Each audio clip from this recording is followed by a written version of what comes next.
La litiasis renal es una enfermedad que está causada por piedras en el riñón y en las vías urinarias, en el uréter y en la vejiga. Se forma porque las sustancias que se eliminan por la orina en elevadas concentraciones, en determinadas circunstancias, pueden llegar a precipitar y forman cálculos. Existen diferentes tipos de litiasis, no todas las litiasis son iguales. Las más frecuentes son las de oxalato cálcico, seguido de las litiasis úricas, las litiasis de estruvita o fosfato amónico magnésico, que son las que se relacionan con las infecciones de orina a repetición, litiasis de cistina, donde hay una causa genética, xantina, fármacos son mucho menos frecuentes. Afecta sobre todo a adultos jóvenes con edades comprendidas entre 15 y 45 años.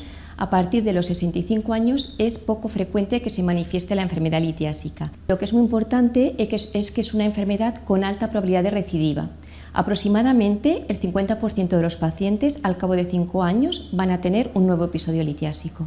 La litiasis renal puede ser totalmente asintomática, es decir, que no dé ningún tipo de síntomas, pero si da síntomas, la forma más frecuente de presentación es mediante el clásico cólico nefrítico.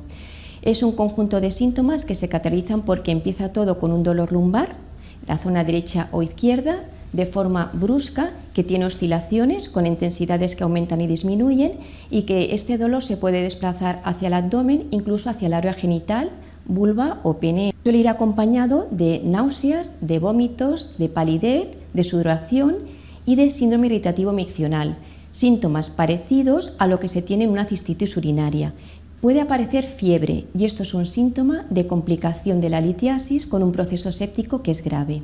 Si hacemos una exploración física y percutimos en la zona lumbar, el enfermo va a notar un dolor agudo intenso. La gran mayoría de veces no encontramos una causa de la litiasis, pero sí que es verdad que hay enfermedades que predisponen a la litiasis renal, por ejemplo, el hiperparatiroidismo primario, la acidosis tubular renal, la enfermedad de Cacchi-Ricci, la cistinuria y luego otras enfermedades como por ejemplo infecciones de orina de repetición o enfermos con trastornos digestivos, ¿no? La enfermedad de Crohn, el bypass ilioyeyunal. Para diagnosticar la litiasis lo más importante, y es por donde tenemos que empezar, es haciendo una entrevista clínica detallada al paciente, preguntando por los factores de riesgo, preguntando profesión, estrés, tipo de dieta y alimentación que lleva.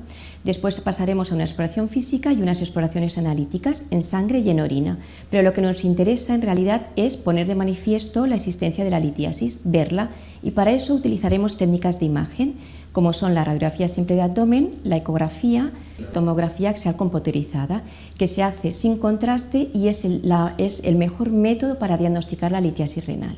El tratamiento pasa de entrada por una recomendación de un estilo de vida saludable, es decir, evitar el sedentarismo, la obesidad y la deshidratación. Es muy recomendable mantener una ingesta hídrica adecuada, aproximadamente 2 litros de agua al día, y seguir una dieta equilibrada sin excesos de sodio, sal, sin exceso de proteínas o suplementos proteicos. En algunas ocasiones tenemos que recurrir a tratamiento farmacológico y los medicamentos que con más frecuencia se utilizan son los diuréticos como las tiacidas, los citratos y el holopurinol. En un 60-70% de casos los enfermos consiguen expulsar la litiasis de forma espontánea, pero en otros no, y es cuando se requiere de intervención urológica. Fragmentar la piedra con métodos como por ejemplo la litotricia extracorpórea por ondas de choque, ultrasonidos, que es lo que vulgarmente se conoce con lo de la bañera, o con técnicas endurológicas quirúrgicas. Si el enfermo sigue y cumple todas las medidas que hemos recomendado y hace un seguimiento clínico durante un periodo de tiempo, la probabilidad de recidiva de la enfermedad se disminuye muchísimo.